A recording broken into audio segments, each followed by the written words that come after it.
A mão da segurança apertou o pulso de Mariana Azevedo antes mesmo que o vinho tocasse seus lábios. Senhora, a senhora precisa sair. A voz ecoou no salão elegante do restaurante em São Paulo.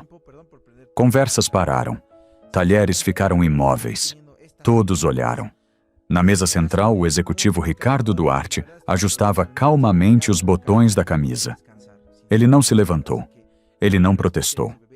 Ele apenas deixou que os seguranças levassem sua própria esposa para fora, como se ela fosse um erro constrangedor no meio de uma negociação milionária. O que ninguém naquele salão sabia, nem mesmo Ricardo, é que a mulher que estava sendo arrastada para fora da porta era a pessoa que pagava o salário dele todos os meses. Mas espere, porque o que aconteceu depois naquela empresa mudou o destino de todos naquela sala. Antes de continuarmos, me diga de qual cidade do Brasil você está assistindo e que horas são aí. E se histórias de justiça silenciosa te prendem até o fim, inscreva-se no canal, porque esta história está só começando. Dentro do restaurante, poucos minutos depois da saída de Mariana, o ambiente tentou voltar ao normal. O som dos copos voltou. Os garçons retomaram seus passos silenciosos. E na mesa central, Ricardo Duarte respirou fundo, como se nada importante tivesse acontecido. Ele levantou o copo de uísque. Desculpem a interrupção, disse, com um sorriso controlado. Às vezes a vida pessoal aparece nos momentos errados. Os dois investidores que estavam ali trocaram um olhar rápido. Eles não comentaram nada, mas a atmosfera já tinha mudado. Na ponta da mesa, o CEO da Atlântica Logística, Eduardo Barros, girava lentamente o gelo no copo. Ele não parecia irritado. Na verdade, parecia satisfeito. Ricardo, disse ele calmamente. Em níveis altos de negócios, clareza é tudo. E Ricardo assentiu imediatamente. Claro, Eduardo inclinou-se um pouco para frente. Quando investidores colocam centenas de milhões de reais em um projeto, eles precisam saber que a liderança está focada, sem distrações. A palavra ficou suspensa no ar. Distrações. Ricardo sabia exatamente o que aquilo significava. Ele endireitou os ombros. Pode ficar tranquilo, Eduardo. Isso não vai se repetir. O CEO sorriu de leve. Espero que não. O jantar continuou. Planilhas foram discutidas. Números apareceram na tela do tablet de Olivia Mendes, diretora de desenvolvimento corporativo. Se fecharmos a aquisição da transportadora Carvalhos, nossa participação no mercado do Sudeste sobe para 18%, explicou ela. Os investidores pareceram interessados. Ricardo voltou a falar com confiança, descrevendo projeções, rotas logísticas, centros de distribuição em Campinas e Curitiba. Externamente, ele parecia no controle, mas algo dentro dele ainda ecoava. A imagem de Mariana sendo levada para fora. Ele afastou o pensamento, porque naquele momento, uma coisa era mais importante: sua promoção. Eduardo Barros já havia mencionado algumas vezes nas últimas semanas. Vice-presidente de operações. Uma posição que mudaria tudo. Salário maior. Participação nos lucros. Influência real dentro da empresa. Ricardo tinha passado 7 anos construindo aquela carreira. Não era hora de cometer erros. Eduardo observava tudo em silêncio. Quando os investidores foram ao banheiro, ele se inclinou em direção a Ricardo. Você entende por que fiz aquilo, não entende? Ricardo assentiu rapidamente. Sim, Eduardo continuou com a voz baixa. Investidores não gostam de surpresas. Eles gostam de estabilidade. Ricardo respirou fundo. Eu entendo. Eduardo pousou a mão no ombro dele. E é por isso que estou considerando você para algo maior. O coração de Ricardo acelerou. Vice-presidência? Eduardo não respondeu diretamente. Apenas sorriu. Continue mostrando que sabe manter as coisas alinhadas. A palavra ficou na mente de Ricardo. Alinhadas, lealdade, disciplina, controle. Ele acreditava que estava aprendendo como funcionava o poder. O que Ricardo não sabia era que a estrutura que sustentava toda aquela empresa não começava na mesa de Eduardo, nem na sala do conselho, nem nos investidores que estavam jantando ali. Ela começava em um lugar muito mais silencioso. E naquela mesma noite, a poucos quilômetros dali, sentada sozinha em seu escritório iluminado apenas pela tela do laptop, Mariana Azevedo já estava abrindo o primeiro arquivo. Não por raiva, não por vingança, mas porque, diferente de Ricardo, ela entendia uma coisa que muitos executivos demoravam anos para perceber. Nos negócios, poder raramente aparece quando alguém levanta a voz. Ele aparece quando alguém começa a reunir provas. Naquela mesma noite, enquanto o jantar no restaurante ainda continuava como se nada tivesse acontecido, Mariana Azevedo já estava em casa. Ela não ligou a televisão, não enviou mensagens, não tentou discutir com Ricardo. Em vez disso, sentou-se na mesa de trabalho do pequeno escritório que mantinha no andar de cima. A luz do laptop iluminava o rosto dela, enquanto a cidade de São Paulo brilhava silenciosamente do lado de fora da janela. Mariana abriu um documento em branco. No topo, escreveu apenas 2 palavras: linha do tempo. Depois começou. 20 horas e 17 minutos. Chegada ao restaurante. Ou 20 horas e 34 minutos. Comentário de Eduardo sobre alinhamento. 21 horas e 1 minuto. Segurança aproximando-se da mesa. 21 horas e 2 minutos. Remoção. Ela registrou cada detalhe com calma. Não porque estava magoada, mas porque estava observando. Para Mariana, momentos assim nunca eram apenas pessoais. Eles revelavam estrutura, e estruturas deixam rastros. Quando terminou a lista inicial, ela abriu outro programa. Um painel financeiro protegido por várias camadas de segurança apareceu na tela. Era o sistema interno da Aurora Capital. Ali estavam os investimentos que o fundo controlava em diversos setores: energia renovável, infraestrutura portuária, tecnologia logística. Entre eles, um nome familiar apareceu: Atlântica Logística. Participação majoritária indireta. Mariana clicou. Gráficos surgiram na tela. Fluxos de caixa, relatórios trimestrais, estrutura societária. Ela já conhecia aqueles dados e tinha aprovado o investimento de centenas de milhões de reais de capital da Aurora quando a empresa enfrentava dificuldades de liquidez 2 anos antes. Na época, poucos executivos da Atlântica sabiam de onde vinha realmente o dinheiro. A estrutura havia sido desenhada para manter discrição. Empresas intermediárias, fundos privados, participações convertíveis. Para a maioria das pessoas dentro da Atlântica, Aurora Capital era apenas um investidor distante. Mas Mariana sabia exatamente como cada camada funcionava. Ela deslizou o cursor para a seção de contratos estratégicos. Ali estavam as negociações recentes ligadas à aquisição que Eduardo havia mencionado no jantar. A transportadora Carvalhos Transportes. Mariana abriu o relatório preliminar. Algumas linhas chamaram sua atenção imediatamente. Custos de consultoria elevados, pagamentos intermediários, uma empresa chamada Horizonte Estratégico aparecendo repetidamente. Ela franziu levemente a testa. O nome não fazia parte da lista tradicional de consultores da Aurora. Mariana abriu outra aba. Pesquisou rapidamente. Registro empresarial, endereço fiscal, nome do responsável. Alguns segundos depois, um detalhe apareceu. O diretor da Horizonte Estratégico era Daniel Farias. Mariana parou. O nome não era desconhecido. Ela voltou ao relatório anterior e procurou outra informação. Demorou menos de 1 minuto para encontrar. Daniel Farias havia sido sócio minoritário, anos atrás, em um pequeno fundo privado onde também aparecia outro nome: Eduardo Barros. Mariana não reagiu imediatamente. Apenas respirou fundo e anotou mais uma linha no documento da linha do tempo. Possível conexão financeira. Horizonte/Eduardo. Ela sabia que aquilo, sozinho, ainda não provava nada.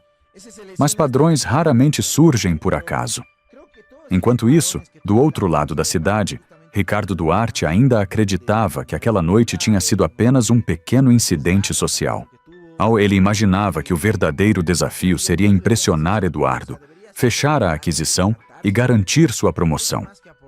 Ricardo não tinha ideia de que, naquele mesmo momento, a estrutura que sustentava toda a empresa começava a ser examinada com atenção. Mariana fechou o primeiro relatório e criou uma nova pasta no sistema. O nome era simples: Revisão de Governança, Atlântica. Dentro dela, salvou os documentos iniciais, e-mails, registros financeiros, observações. Não havia pressa. E porque Mariana entendia algo que muitos executivos ignoravam. Escândalos corporativos raramente começam com um grande erro. Eles começam com pequenos sinais que ninguém acha importante o suficiente para investigar. Ela olhou novamente para a tela. Depois escreveu mais uma frase no topo da pasta. Não é sobre humilhação. Ela parou um segundo e terminou a frase. É sobre controle. Na manhã seguinte, a cidade de São Paulo acordou como qualquer outra terça-feira. Trânsito pesado, de cafeterias cheias, executivos entrando apressados em prédios de vidro. Na sede da Atlântica Logística, ninguém imaginava que algo já havia começado a se mover nos bastidores. Ricardo Duarte chegou pouco depois das 8. Camisa impecável, pasta de couro na mão. Para ele, a noite anterior já era passado. Sim, o momento no restaurante tinha sido desconfortável, mas na cabeça dele, aquilo tinha sido apenas um sacrifício necessário. Eduardo Barros tinha sido claro. Em posições de poder, na percepção, era tudo. Ricardo atravessou o corredor de vidro até sua sala. Assim que sentou, abriu o notebook corporativo. E-mails, planilhas, convites para reuniões. Entre eles, um lembrete sobre a negociação com a Carvalhos Transportes, aquisição estratégica. Se aquela compra fosse concluída, a Atlântica expandiria sua presença logística em todo o Sudeste. E Ricardo sabia que Eduardo estava observando de perto quem demonstrava lealdade. Enquanto isso, a quilômetros dali, Mariana Azevedo estava sentada em frente ao mesmo painel financeiro da noite anterior. Mas agora, ela olhava mais fundo. Ela abriu o relatório detalhado de pagamentos relacionados à aquisição. Os números apareceram em colunas claras. Transferência: 3,8 milhões de reais. Transferência: 4,1 milhões de reais. Transferência: 4,3 milhões de reais. Destino: Horizonte Estratégico Consultoria. Mariana cruzou os braços. Aquilo não fazia sentido. A Horizonte não era uma empresa de logística, ou nem um operador de transporte. Era registrada apenas como consultoria estratégica. Ela abriu o contrato. O documento descrevia avaliação de mercado e alinhamento operacional. Palavras amplas, vagas, palavras que frequentemente escondiam algo. Mariana continuou lendo. Outro detalhe chamou sua atenção. A Horizonte não executava diretamente nenhum serviço logístico. Ela subcontratava terceiros, ou seja, a Atlântica pagava milhões para uma consultoria, que depois pagava outra empresa para fazer o trabalho real. Margem intermediária, dinheiro evaporando no meio do caminho. Mariana abriu outra aba e pesquisou registros bancários vinculados ao investimento. O sistema demorou alguns segundos. Quando a informação apareceu, ela inclinou levemente a cabeça. Uma transferência menor, 420 mil reais. Origem: Horizonte Estratégico. Destino: BF Participações Limitada. Ela clicou no registro da empresa. O nome do proprietário apareceu imediatamente: Eduardo Barros. Mariana ficou em silêncio. Não havia surpresa em seu rosto, apenas confirmação. Ela pegou o caderno ao lado do laptop e escreveu: Horizonte para BF. Participações para Eduardo. Era um fluxo simples, simples demais. Dinheiro da empresa passando por uma consultoria intermediária e voltando, parcialmente, para o próprio CEO. Isso tinha um nome: conflito de interesse. Em casos mais graves, tinha outro nome: auto-benefício. E Mariana fechou os olhos por um segundo. Agora a situação tinha mudado completamente. Antes, o que havia acontecido no restaurante parecia apenas um episódio desagradável. Uma demonstração de arrogância corporativa. Mas aquilo era estrutural. Ela abriu novamente a pasta criada na noite anterior. Revisão de governança. Atlântica. E adicionou novos arquivos. Contratos da Horizonte. Registros de transferência. Mapeamento societário de BF Participações. Tudo organizado com precisão. Nada de acusações. Apenas fatos. Enquanto isso, na sede da Atlântica, Ricardo participava de uma reunião com Eduardo e Olivia Mendes. Eduardo apontava para a projeção financeira na tela. Com a Carvalhos integrada, nossa margem operacional pode subir 2 pontos percentuais, disse ele. Ricardo assentiu. Olivia acrescentou: a consultoria da Horizonte já validou todo o processo de integração. Eduardo sorriu discretamente. Exatamente. Eles são parceiros confiáveis. Ricardo não questionou. Não porque não fosse inteligente, mas porque naquele momento ele estava focado em outra coisa: a promoção. Ele acreditava que estava aprendendo como funcionava o jogo do poder. O que Ricardo não sabia era que naquele mesmo instante, alguém estava olhando o jogo inteiro de cima. Sem pressa. Sem emoção. Apenas registrando cada peça no tabuleiro. No escritório silencioso, Mariana digitou uma última frase em seu documento. Transferências confirmadas. Possível relação financeira entre Horizonte e Eduardo Barros. Ela salvou o arquivo. Depois ficou alguns segundos olhando para a tela. Porque agora a história não era mais sobre um jantar. Era sobre algo muito maior. E quando dinheiro, poder e silêncio se encontram dentro de uma empresa, a verdade quase sempre aparece. A única pergunta é: quem estará preparado quando ela finalmente vier à tona? 2 dias depois do jantar no restaurante, a sede da Atlântica Logística ainda parecia tranquila.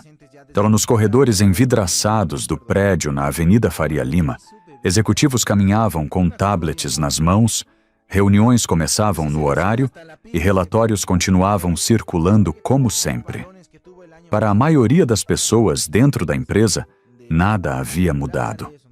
Mas, nos bastidores, algo já tinha começado a se mover. Na manhã daquela quinta-feira, o departamento jurídico da Atlântica recebeu um e-mail curto vindo de um escritório de advocacia corporativa do Rio de Janeiro. O assunto dizia apenas: solicitação de preservação de dados, governança corporativa. O texto era formal, citando cláusulas do acordo de investimento com o grupo Aurora Capital.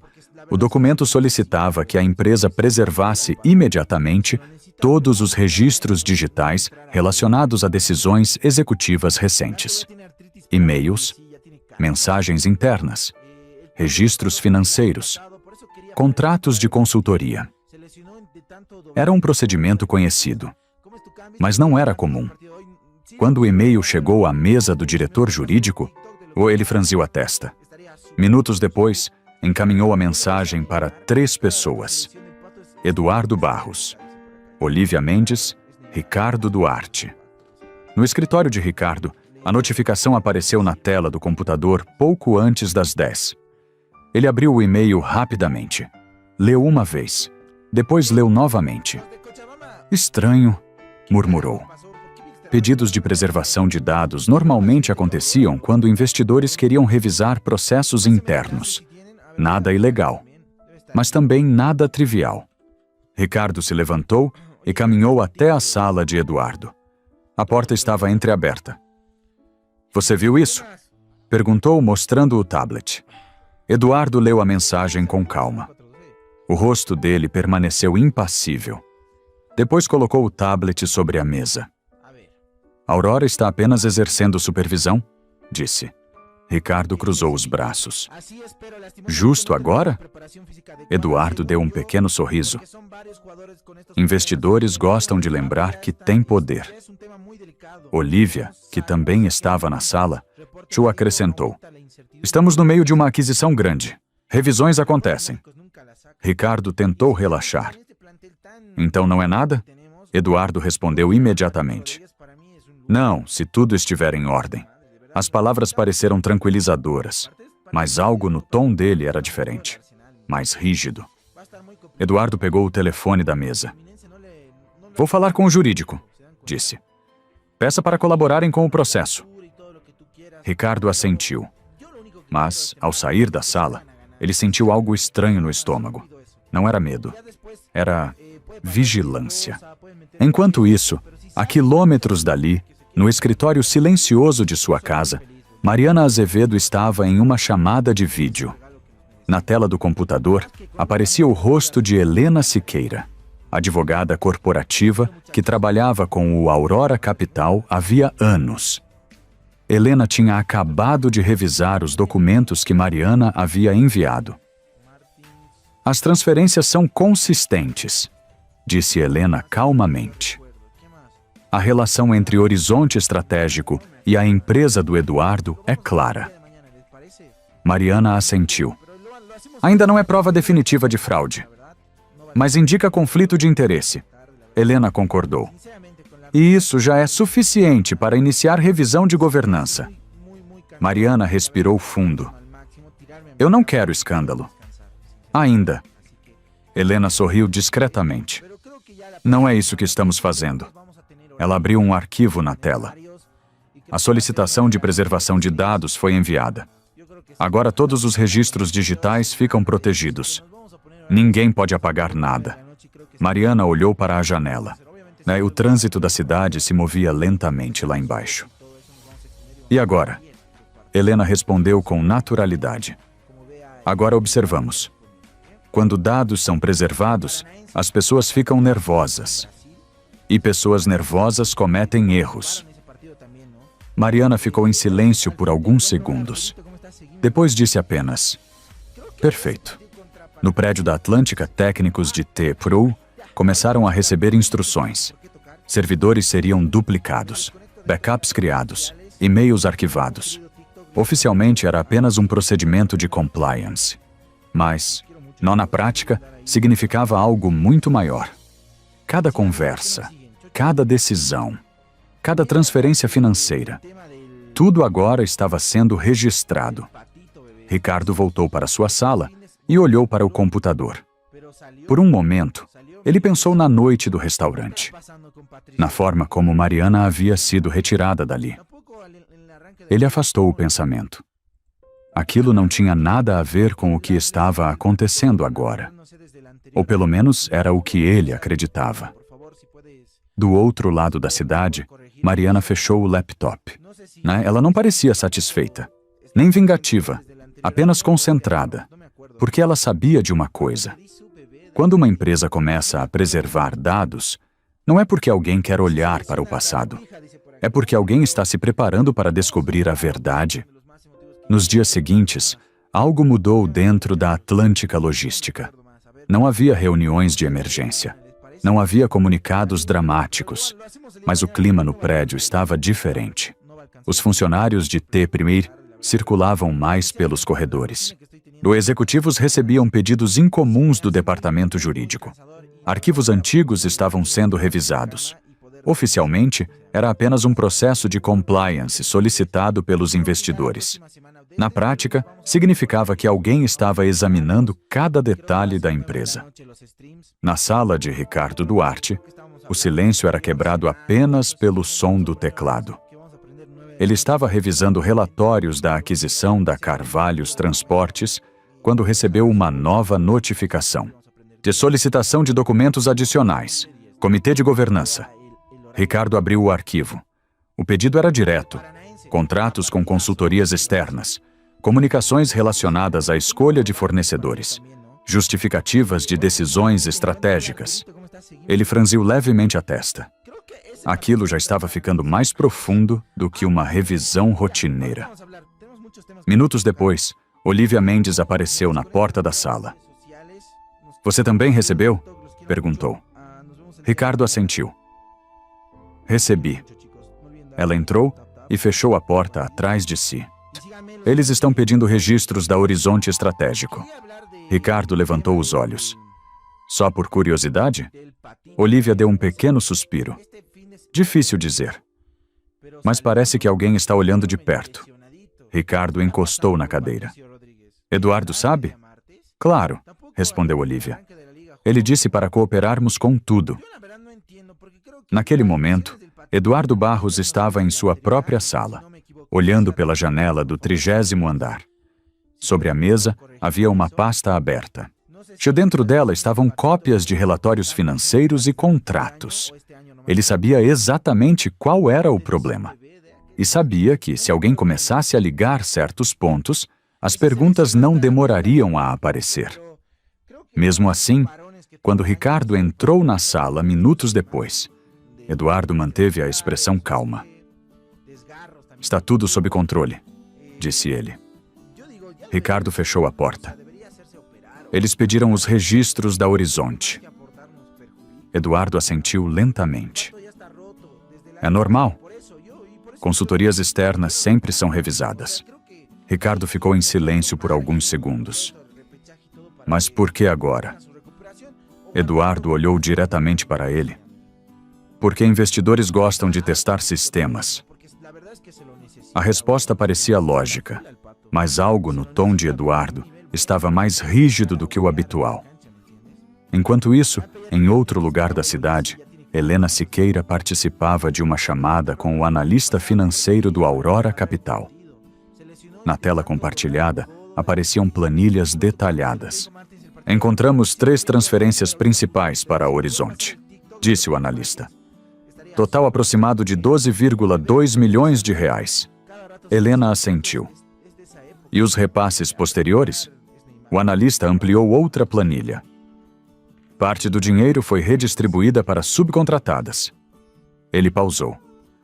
"Mas uma parcela retornou para a empresa BF Participações." Helena não pareceu surpresa. "Ligada ao Eduardo Barros." "Exato." Ela anotou algo em seu bloco. "Já temos evidência suficiente para estabelecer um padrão." E o analista concordou. "Especialmente quando cruzamos com os e-mails." Helena ergueu o olhar. "E-mails?" "Sim." Ele abriu um arquivo. Na tela apareceu uma conversa interna entre executivos da Atlântica. Um trecho chamou atenção. "Olivia, Eduardo prefere que a Horizonte seja priorizada." Ricardo: "Se essa é a direção, não vou complicar." Helena ficou em silêncio por um momento. Aquilo não provava que Ricardo estivesse envolvido no esquema, mas mostrava algo importante. Ele tinha visto o movimento e escolheu não questionar. Helena fechou o documento. "Isso será relevante para a investigação." Do outro lado da cidade, Mariana estava sentada no mesmo escritório onde tudo havia começado dias antes. Helena havia acabado de enviar os novos relatórios. Mariana leu cada linha com calma. Transferências confirmadas, conexão financeira estabelecida, e-mails documentando decisões internas. A estrutura estava se revelando exatamente como ela suspeitava. Ela apoiou os dedos sobre a mesa e ficou alguns segundos olhando para a tela. Agora não havia mais dúvida. O que havia começado como uma simples observação tinha se transformado em algo muito maior. Não era apenas uma questão de comportamento corporativo. Era uma questão de integridade da liderança. Mariana abriu novamente a pasta criada dias antes. Revisão de governança Atlântica. Dentro dela, adicionou mais 3 arquivos. Fluxo financeiro. Horizonte para BF Participações. E registro de contratos. Transcrição de e-mails internos. Depois escreveu uma nova linha no topo do documento. Padrão confirmado. Ela fechou o laptop lentamente. Porque agora a investigação tinha ultrapassado o ponto de retorno. E quando isso acontece dentro de uma empresa, o próximo passo quase sempre envolve uma única coisa: o Conselho de Administração. Na segunda-feira seguinte, o clima na sede da Atlântica Logística já não era o mesmo. Nos corredores, conversas paravam quando alguém do departamento jurídico passava. Portas de salas de reunião permaneciam fechadas por mais tempo do que o normal. E os executivos mais antigos começaram a perceber que algo maior estava se formando. Naquela manhã, um e-mail curto chegou às caixas de entrada da diretoria. Convocação extraordinária. Reunião do Conselho de Administração. Local: Rio de Janeiro. Horário: 15 horas. Ricardo Duarte leu a mensagem 2 vezes. Reuniões do conselho não eram convocadas com tanta urgência sem motivo. Ele caminhou até a sala de Eduardo Barros. "Você viu isso?" perguntou. Eduardo estava sentado atrás da mesa, analisando alguns documentos. "Vi", respondeu calmamente. "Deve ser apenas atualização sobre a aquisição da Carvalhos." Ricardo queria acreditar nisso. Mas algo dentro dele dizia que não era tão simples. Horas depois, um carro da empresa levou Ricardo, Eduardo e Olívia Mendes ao aeroporto de Congonhas. Durante o voo curto até o Rio de Janeiro, quase ninguém falou. Ricardo tentou revisar algumas apresentações no tablet, mas sua mente continuava voltando para os últimos dias. Os pedidos de documentos, os e-mails revisados, os técnicos de T-Persona copiando servidores. Alguma coisa estava sendo montada. Ele só não sabia o quê. Quando chegaram ao prédio onde aconteceria a reunião do conselho, já havia outros membros esperando. Diretores independentes, representantes de investidores. O ambiente era formal, o mais tenso. Todos tomaram seus lugares ao redor da mesa longa de madeira escura. Um dos conselheiros abriu a reunião.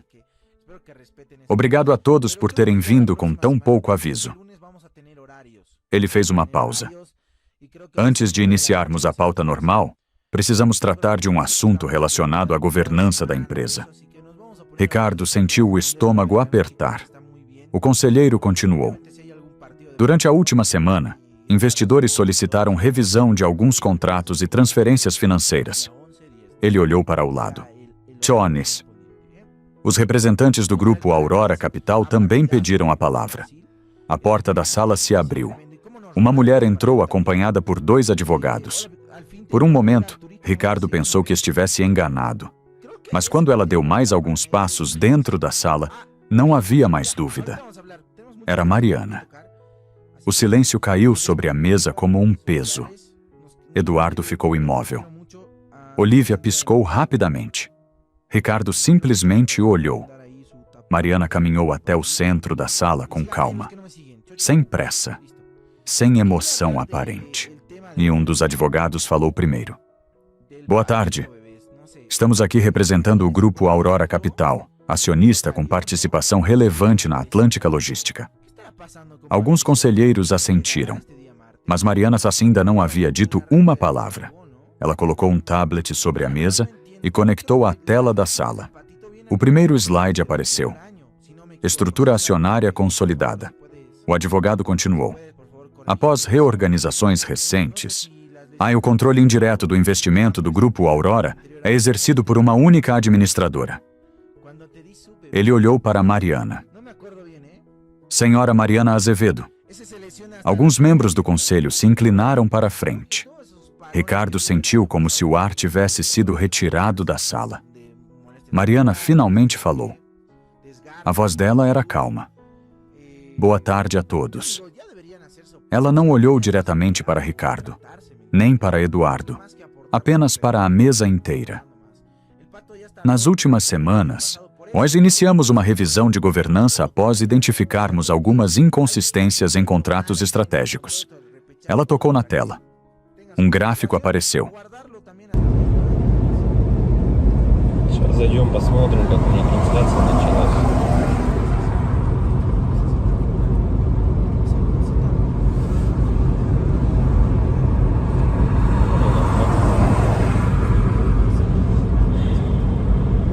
Если вот рассматривать, я говорю, задумываясь о том, что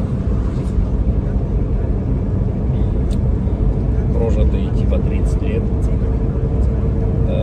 так смотришь на многих людей, которые сейчас, соответственно, живут, которым в районе 30, которые уже потеряли вообще вкус к жизни, да, радость какую-то от жизни.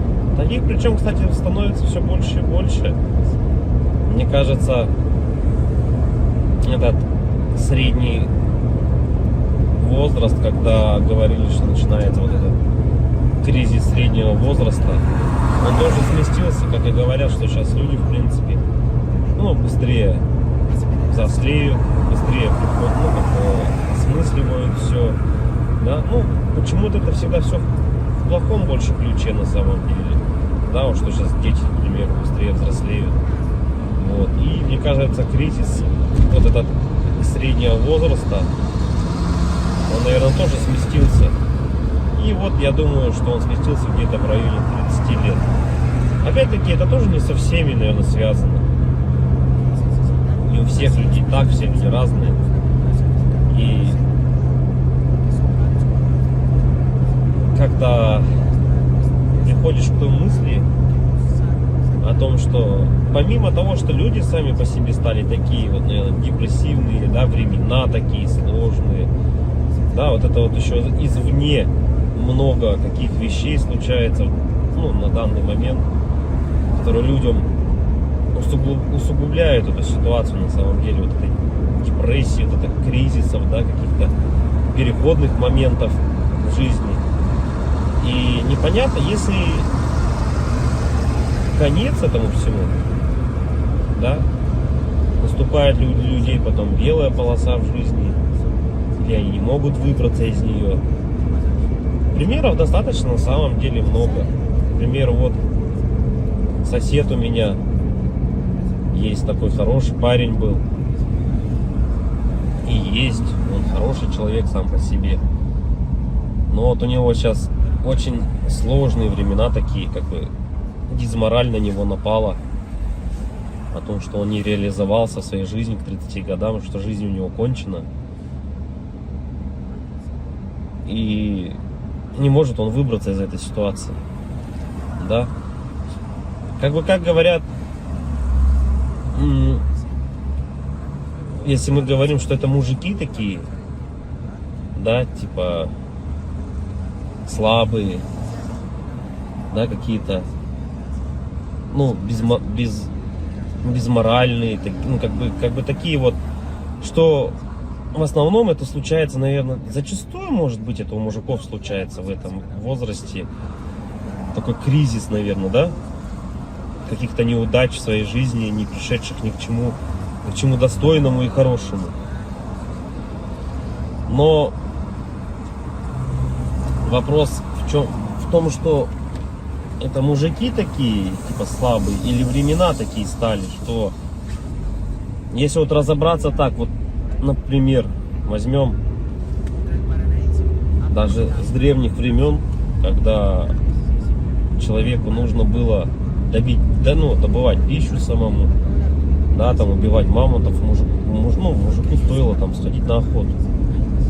Да, на охоту он сходил, кого-то там добыл добычу, принес домой, да, что-то где-то там поделал дома, и все как бы. И это возможно как работа тоже на ежедневной основе, да, была. И как бы мужик в то время считался, но еще воином были, они воинами были, не воевали, да. В любом случае, это все такая в основном физическая была работа. Типа стратегии именно добычи пищи какой-то себе. Ну, тут вот требовалось, возможно, какое-то знание, да, тут я не спорю. Но в основном это была физическая работа.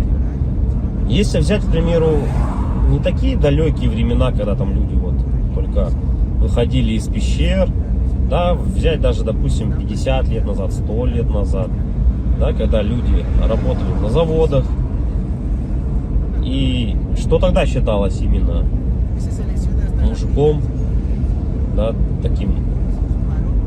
Разница была, наверное, с нынешними временами в том, что если ты работал, к примеру, на заводе на каком-то, то тебе было этого всего достаточно. То есть ты уходил на завод, отработал свое время, да, пришел домой,